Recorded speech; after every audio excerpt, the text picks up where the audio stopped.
Hello everyone. आज हम कक्षा 6वीं बचपन पाठ के प्रश्नोत्तर अध्ययन करेंगे। प्रश्न 1। लेखिका बचपन में इतवार की सुबह क्या क्या काम करती थी? उत्तर। बचपन में इतवार की सुबह लेखिका अपने मोजे धोती थी, फिर जूतों पर पॉलिश करके उसे कपड़े या ब्रश से रगड़कर चमकाती थी। प्रश्न 2। तुम्हें बताऊंगी कि हमारे समय और तुम्हारे समय में कितनी दूरी हो चुकी है। इस बात के लिए लेखिका क्या क्या उदाहरण देती है? उत्तर। लेखिका अपने समय से आज के समय की दूरी को बताने के लिए निम्नलिखित उदाहरण प्रस्तुत कर रही है। तब उन दिनों रेडियो और टेलीविजन की जगह कुछ घरों में ग्रामोफोन होते थे। पहले कुल्फी होती थी, अब आइसक्रीम हो गई। कचौड़ी समोसा पैटीज में बदल गया है। फ्लासे और खसखस के शरबत के स्थान पर कोको और पेप्सी जैसे शीतल पेयों ने ले लिया है। उनके समय में कोको नहीं, लेमन विंटो मिलती थी। प्रश्न 3। पाठ से पता करके लिखो कि लेखिका को चश्मा क्यों लगाना पड़ा। चश्मा लगाने पर उनके चचेरे भाई उन्हें क्या कहकर चिढ़ाते थे? उत्तर। लेखिका को रात में टेबल लैंप के सामने बैठकर पढ़ने के कारण उनकी नजर कमजोर हो गई थी, इस वजह से उन्हें चश्मा लगाना पड़ा। उनके चचेरे भाई चश्मा लगाने पर उन्हें छेड़ते हुए कहते थे, आंख पर चश्मा लगाया ताकि सूझे दूर की, यह नहीं लड़की को मालूम सूरत बनी लंगूर की। प्रश्न 4। लेखिका अपने बचपन में कौन कौन सी चीजें मजा ले लेकर खाती थी, उनमें से प्रमुख फलों के नाम लिखो। लेखिका बचपन में चॉकलेट को बड़े मजे से खाती थी। उनको सप्ताह में एक बार चॉकलेट खरीदने की छूट थी।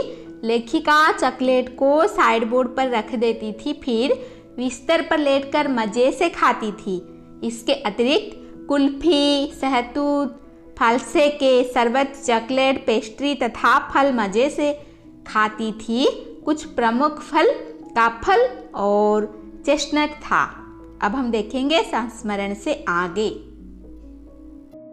प्रश्न 1। लेखिका के बचपन में हवाई जहाज की आवाजें, घुड़सवारी, ग्रामोफोन और शोरूम में शिमला कालका ट्रेन का मॉडल ही आश्चर्यजनक आधुनिक चीजें थी। आज क्या क्या आश्चर्यजनक आधुनिक चीजें तुम्हें आकर्षित करती हैं, उनके नाम लिखो। उत्तर। आज की आश्चर्यजनक आधुनिक चीजें हैं computer, television, internet, mobile, robot, metro train, motor car, bike आदि। इनके प्रति हम आज ज्यादा आकर्षित होते हैं। प्रश्न 2। अपने बचपन की किसी मनमोहक घटना को याद करके विस्तार से लिखो। उत्तर छात्र स्वयं करे। अब हम देखेंगे अनुमान और कल्पना। प्रश्न 1। सन 1935 से 40 के लगभग लेखिका को बचपन शिमला में अधिक दिन गुजारा, उन दिनों के शिमला के विषय में जानने का प्रयास करो। उत्तर। लेखिका का बचपन अधिकांशतः शिमला में गुजरा। उन दिनों शिमला विकसित होने लगा था। वहाँ रेस्टोरेंट, मॉल, अच्छी दुकानें आदि खुल गई थी। छोटी छोटी पहाड़ियों से घिरा शहर, चढ़ाई चढ़कर गिरजा मैदान पहुँचना और उतरकर मॉल जाना, ये सब घटनाएं सुखद थी। संध्या के समय धुंधलके में गहराते पहाड़, ब्रिज पर बढ़ती रौनक, मॉल के दुकानों की चमक और स्कैंडल पॉइंट, ये सब शिमला की खूबसूरती की झलक दिखाते हैं।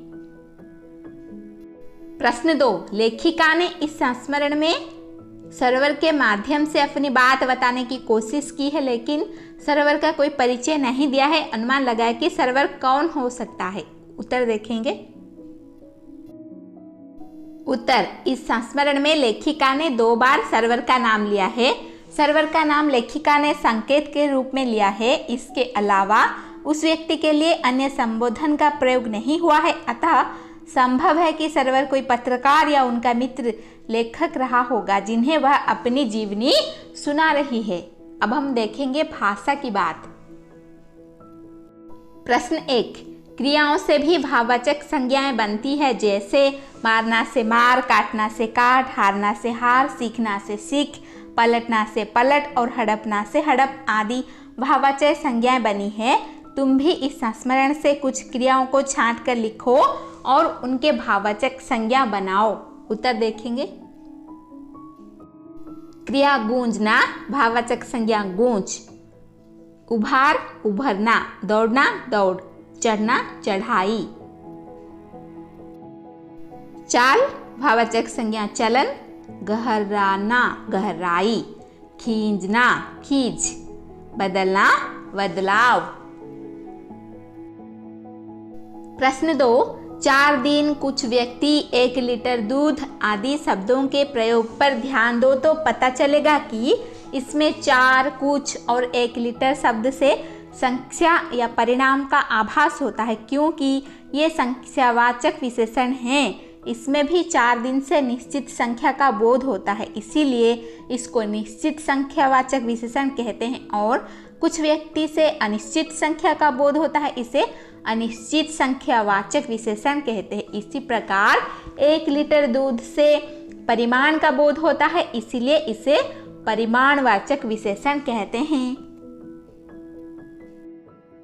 अब तुम नीचे लिखे वाक्यों को पढ़ो और उनके सामने विशेषण के भेदों को लिखो। मुझे 2 दर्जन केले चाहिए। 2 किलो अनाज दे दो।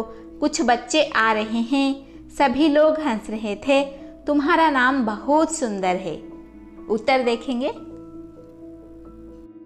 उत्तर 2 दर्जन निश्चित संख्यावाचक विशेषण, 2 किलो निश्चित परिमाण वाचक विशेषण, कुछ अनिश्चित संख्यावाचक विशेषण, सभी अनिश्चित परिमाणवाचक विशेषण, तुम्हारा सर्वनामिक विशेषण, बहुत अनिश्चित परिमाणवाचक विशेषण, सुंदर गुणवाचक विशेषण। कपड़ों में मेरी दिलचस्पियां मेरी मौसी जानती थी। इस वाक्य में रेखांकित शब्द दिलचस्पियां और मौसी संज्ञाओं की विशेषता बता रहे हैं, इसीलिए ये सार्वनामिक विशेषण है। सर्वनाम कभी कभी विशेषण का काम भी करते हैं। पाठ में से ऐसे 5 उदाहरण छांट कर लिखो। उत्तर देखेंगे। हम बच्चे इतवार की सुबह इसी में लगते। ख, उन दिनों कुछ घरों में ग्रामोफोन थे। ग, हमारा घर महल से ज्यादा दूर नहीं था। घ, अपने अपने जूते पलिश करके चमकाते। व, यह गाना उन दिनों स्कूलों में हर बच्चे को आता था। अब हम अध्ययन करेंगे कुछ करने को। प्रश्न 1, अगर तुम्हें अपनी पोशाक बनाने को कहा जाए तो कैसी पोशाक बनाओगे और पोशाक बनाते समय किन बातों का ध्यान रखोगे? अपनी कल्पना से पोशाक का डिजाइन बनाओ। उत्तर छात्र स्वयं करेंगे। प्रश्न 2, 3-3 के समूह में अपने साथियों के साथ कपड़ों के नमूने इकट्ठा करके कक्षा में बताओ। इन नमूनों को छूकर देखो और अंतर महसूस करो। यह भी पता करो कि कौन सा कपड़ा किन मौसम में पहनने के लिए अनुकूल है। उत्तर छात्र स्वयं करेंगे। प्रश्न 3, हथकरघा और मील के कपड़े बनाने के तरीकों के बारे में पता करो। संभव हो तो किसी कपड़े के कारखाने में जाकर जानकारी इकट्ठी करो। हथकरघा पर हाथ से कपड़े बनाए जाते हैं और मील में मशीन के द्वारा। छात्र किसी कारखाने का भ्रमण कर यह जानने का प्रयास करें कि कपड़े बनाने की प्रक्रिया क्या है। प्रश्न 4, हमारे देश में तरह तरह के भोजन, तरह तरह की पोशाकें प्रचलित हैं। कक्षा के बच्चे और शिक्षक इनके विविध रूपों के बारे में बातचीत करें। उत्तर छात्र स्वयं करें। धन्यवाद। ऐसे ही वीडियोस देखने के लिए चैनल को सब्सक्राइब कीजिए और नोटिफिकेशन पाने के लिए बेल आइकन को दबा दीजिए।